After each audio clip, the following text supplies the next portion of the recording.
En 2012, aux États-Unis, l'ouragan Sandy a fait perdre 11 000 emplois. Là, je vous parle pas d'ouragan aux Philippines, je vous parle d'ici, là. Des milliers, des centaines de milliers de personnes qui vont être déplacées à cause des changements climatiques, à cause des événements climatiques extrêmes, des milliers d'emplois qui vont être perdus. Il faut que le mouvement syndical s'intéresse encore plus à la crise climatique.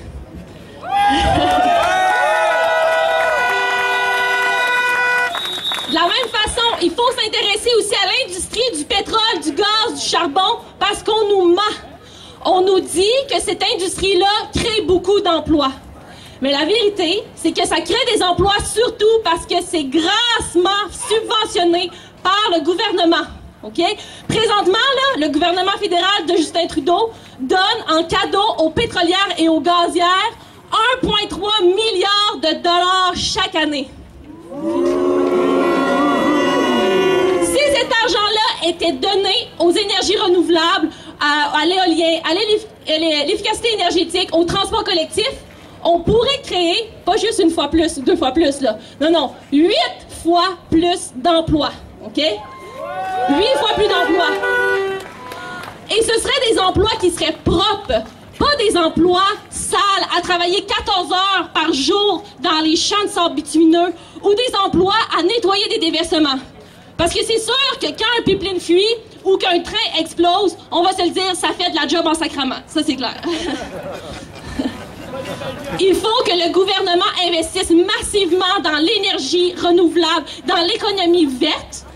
Et il faut surtout aussi qu'il investisse massivement pour aider les travailleurs et les travailleuses à faire la transition, à passer d'une économie sale à une économie sobre en carbone, une économie bonne pour la planète. Il faut investir dans la formation. Il ne faut pas laisser les travailleurs et les travailleuses à elles-mêmes et à eux-mêmes.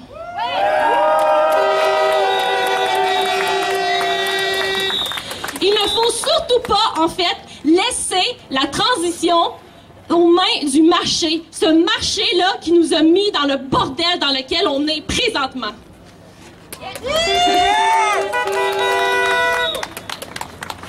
Il faut aussi que les communautés soient incluses dans cette transition-là, surtout les communautés qui sont racisées, les communautés marginalisées, qui souvent habitent à côté des puits de pétrole et des puits de gaz et qui font empoisonner leur eau. Il faut inclure aussi les communautés qui viennent des Premières Nations, qui sont présentement là, ils sont rentrés dans la gorge de force d'un pipeline dont ils ne veulent pas sur leur terre. Une transition qui me ferait plus d'exclusion, ce n'est pas une transition réussie. Tout simplement, il faut que les travailleurs et les travailleuses prennent leur avenir en main et fassent partie intégrante de cette transition-là. En terminant, c'est pas compliqué. Il faut que le 1er mai, on s'occupe et qu'on pense à l'environnement aussi.